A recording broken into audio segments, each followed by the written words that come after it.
क़यामत। भागो भागो, क़यामत आ गई है। इंसानों की गर्दनों पर लटकती हुई वो तलवार जमीन हिल रही है, अल्लाह हमें बचा ले।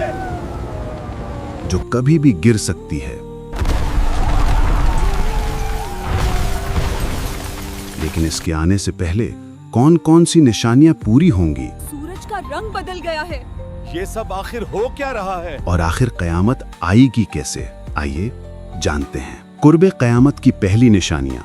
नबी सल्लल्लाहु अलैहि वसल्लम ने फरमाया, जब क़यामत करीब आएगी, जाहिल हुक्मरान हुकूमत करेंगे।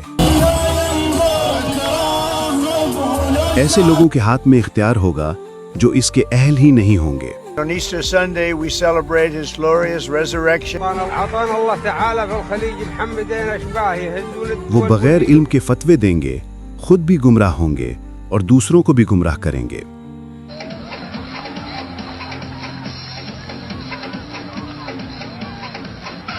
इल्म उठा लिया जाएगा, मसाजिद तो भरी होंगी मगर दिल हिदायत से खाली होंगे। लोग कुरान पढ़ेंगे मगर कुरान हलक से नीचे नहीं उतरेगा। रिश्ते टूट जाएंगे, जलजले बढ़ जाएंगे। भागो भागो, क़यामत आ गई है। जमीन हिल रही है, अल्लाह हमें बचा ले। कत्ले आम फैल जाएगा। कत्ल करने वाला नहीं जानेगा कि क्यों कत्ल किया, और मरने वाला नहीं समझेगा कि उसे क्यों मारा गया। कत्ल क्यों कर रहे हो? मुझे नहीं पता, सब पागल हो गए हैं। हाँ? वक्त तेजी से गुजरेगा, साल महीनों जैसे, महीने हफ्तों जैसे और दिन घंटों जैसे। दौलत बढ़ जाएगी, अरब की जमीनें सरसब्ज हो जाएंगी। लोग बुलंद तरीन इमारतें बनाने में मुकाबला करेंगे।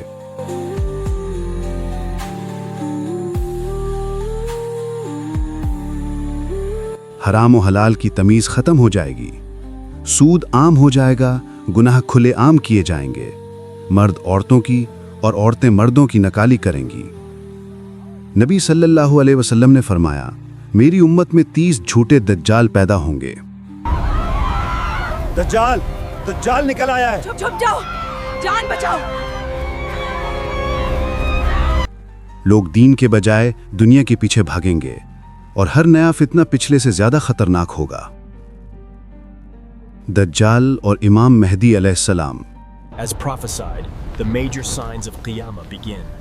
Earthquakes shatter the land, and the people are gripped by chaos. दुनिया जुल्म से भर जाएगी। ऐसे में इमाम मेहदी का ज़ुहूर होगा। ये कोई नौरानी शख्सियत है। शायद इमाम मेहदी का ज़हूर हो चुका है, जो दुनिया की ताकतों को शिकस्त देंगे। फिर दज्जाल निकलेगा। दज्जाल, दज्जाल निकल आया है। छुप जाओ, जान बचाओ। वो मदीना में दाखिल नहीं हो सकेगा और जबल हबशी पर खड़े होकर मदीना की तरफ देखेगा।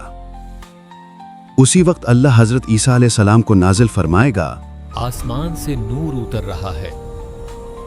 ये अल्लाह का मौजिज़ा है। जो दज्जाल को कत्ल करेंगे और दुनिया में अदल फैला देंगे। इसके बाद याजूज माजूज निकलेंगे, जिन्हें अल्लाह हजरत ईसा अलैहिस्सलाम की दुआ से हलाक कर देगा। माजूज निकल आए। ये तो क़यामत का तूफान। कुछ वक्त के बाद हजरत ईसा अलैहिस्सलाम का विसाल हो जाएगा। फिर दुनिया दोबारा गुनाहों से भर जाएगी। क़यामत की बड़ी निशानियां। जमीन 3 जगहों से धंस जाएगी, मशरिक, मगरिब और अरब में। आसमान से एक धुआं आएगा जो काफिरों को तकलीफ देगा। फिर एक लंबी रात आएगी जो 2 या 3 दिनों जितनी होगी। इसके बाद सूरज मगरिब से तुलू होगा और तौबा के दरवाजे हमेशा के लिए बंद हो जाएंगे। तौबा के दरवाजे बंद हो गए। सूरज मगरिब से निकल आया। फिर दाब्बतुल अर्ज नामी जानवर निकलेगा। एक हाथ में हजरत मूसा का असा होगा, दूसरे हाथ में हजरत सुलेमान की अंगूठी। ये लोगों के माथों पर निशान लगा देगा। मोमिन का चेहरा चमक उठेगा और काफिर का चेहरा स्याह हो जाएगा। आखिरी जमाने में यमन से एक नरम हवा चलेगी जो हर उस शख्स की रूह कब्ज कर लेगी जिसके दिल में राई के दाने के बराबर भी ईमान होगा। दुनिया में सिर्फ काफिर रह जाएंगे। आखिर में एक हबशी शख्स काबा को गिरा देगा। फिर एक अजीम आग लोगों को शाम यानी सीरिया की तरफ हाँक देगी। कयामत का आगाज। भागो भागो, क़यामत आ गई है, जमीन हिल रही है, अल्लाह हमें बचा ले। जुमे के दिन 10 मुहर्रम की सुबह लोग अपने कामों में मसरूफ होंगे कि अचानक हजरत इसराफील अलैहिस्सलाम पहला सूर फूंकेंगे। सूर फूंक दिया गया। सब खत्म हो गया। आवाज इतनी शदीद होगी कि तमाम इंसान, जिन, जानवर, आसमान, सितारे, सैयारे सब तबाह हो जाएंगे, सिर्फ अल्लाह बाकी रहेगा। फिर दूसरा सूर फूंका जाएगा और सब मुर्दे दोबारा जिंदा हो जाएंगे। हम दोबारा जिंदा कर दिए गए। ये हिसाब का दिन है। सबसे पहले नबी सल्लल्लाहु अलैहि वसल्लम अपनी कब्र से उठेंगे, फिर पूरी इंसानियत मैदान हशर में जमा होगी और यूं हिसाब किताब शुरू होगा। हिसाब शुरू होने वाला है। अल्लाह हम पर रहम फरमा। जिसका फैसला हमेशा हमेशा के लिए या जन्नत होगा या जहन्नम।